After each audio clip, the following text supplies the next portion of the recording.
Hot damn. Hot damn. Neon Genesis Evangelion. I don't even know where to start, honestly. Let's start with this. I'm not a big fan of anime. At all.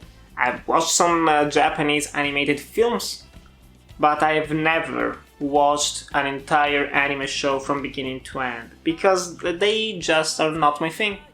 They are not particularly appealing to me. The long stories, the melodrama, you know what I'm talking about. If you like it, that's perfectly fine.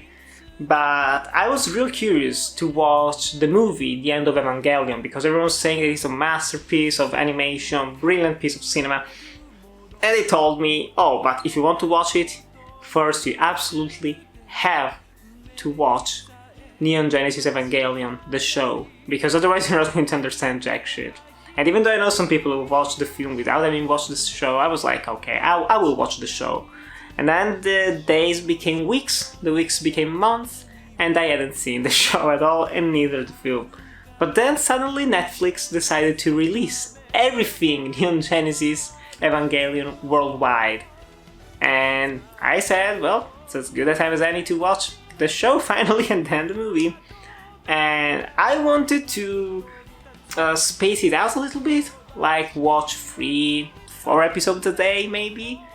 Instead, I ended up binging the entire show, which is the first time that I've binged watching this hard, all 26 episodes, plus the movie, in the span of 26 hours. It was quite the undertaking, and I did not intend for it to end it in this way, but here we are now. I've watched everything, Neon Genesis Evangelion, the entire show, and the movie, The End of Evangelion, in one sitting, and I wanted to talk to you a little bit about it. And this is not going to be some kind of super deep analysis, this is going to be a complete dumbass review by a complete ignorant of the genre, so let's go. I have to say, what first surprised me about this show was the first episode itself, because for being a sci-fi show, I was expecting it to be, how can I even say, I thought it was going to be a little bit smoother in the introduction. Instead, no, right from the first episode, which is 20 minutes long, you are thrust into this new world, into this future Japan, with these angel creatures that are causing destruction, and you got a secret government agency that has built some machines called the Avas that can only be piloted by specific people, the children, and we are following the main protagonist, who is the third children, who can pilot one of these Avas. And that's just the beginning. I was like, wow, we're really going for it, okay? Yeah, that's it, the giant monster, okay? The robots, okay. 20 minutes in, we are ready to go, ready to rumble. And it only got weirder and more interesting as the show went along. And this is, for the first, like, the entire show feels like a very, very, very Japanese coming-of-age story.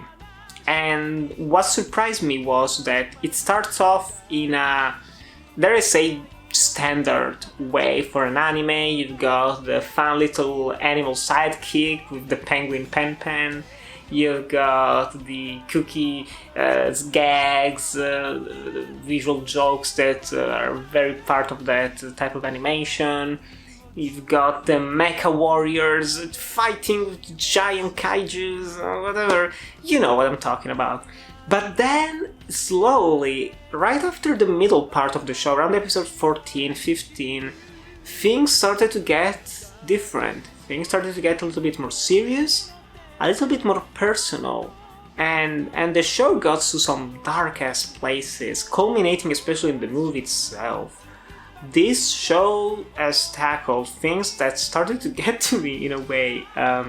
You got the depression, PTSD, you got fear of intimacy, you've got so many themes, psychological issues, you've got religion, you got the power of politics, you've got the sins of our fathers falling on the sons, you've got so many things going on. So many things going on. This is an incredibly dense show, which is absolutely incredible. And that's when it clicked for me. Because the first half took me a little bit to get into it, then I started enjoying it for the weird, fun Japanese parts, but then it became something else. It evolved. Like any good show, it evolved. It understood what it actually wanted to be about. And the way the show has two endings is also crazy. You got the last two episodes and the film that are basically two different endings for the show Neon Genesis. And how the show ends, it's a very surreal, incredibly abstract, and I kind of liked it because it ends in a very positive way.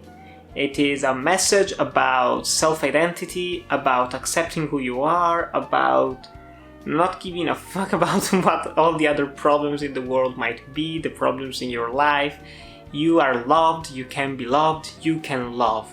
And everything is going to be alright. And I was like, oh shit, it's a weird ending, but it works. Well, let's see how the film ends things. And the film goes in a completely different direction. The film is completely apocalyptic. The film is dark as hell. It's incredibly mature. It's incredibly disturbing in parts. It's incredibly also erotic. It's incredibly violent. It's incredibly nasty.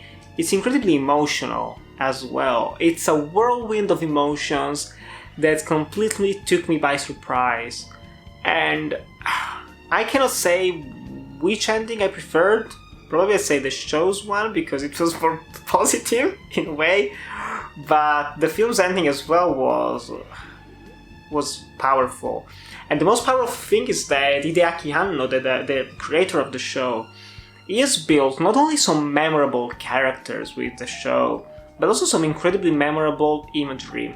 Right from the first sighting of an Eva and of an angel, the way they are designed, the way they act, it also reminded me in a way of future films. So definitely this has inspired a lot of things, especially it reminded me a lot of Pacific Rim, in how the Evas work.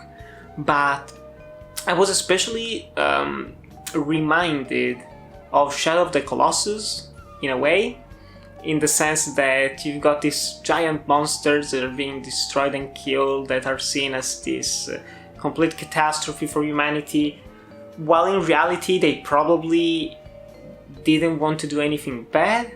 And that also plays with the government manipulation of information, which is a strong theme in the show. But yeah, the way the angels look, the way they move, the way they act, it's beautiful. It really is beautiful, and the soundtrack as well. I know I watched the Netflix version, which had some changes in the subs, in the dubs, in the score. But I've also checked out then some differences, website with differences, whatever, and I did like them. I did like them a lot, the choices that they had. But yeah, it's I honestly, part of me wants to stop watching anime shows altogether. I'm like, this was more than enough for me. But also part of me kind of wants to watch this again. I'm definitely gonna have to wait for a long time before trying to tackle the entirety of Neon Genesis again. Because, as I've said, it was quite the undertaking. But I can feel that it has given me something special. I may not necessarily love it to death. It's probably a little bit early to say that after just a few days after being finished watching it. But still, nonetheless, it's a special show.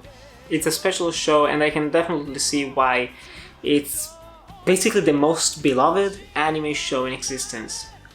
And so definitely, I highly recommend you watch this show. Even if you, just like me, don't like anime, don't like Japanese animated films, give this one a shot.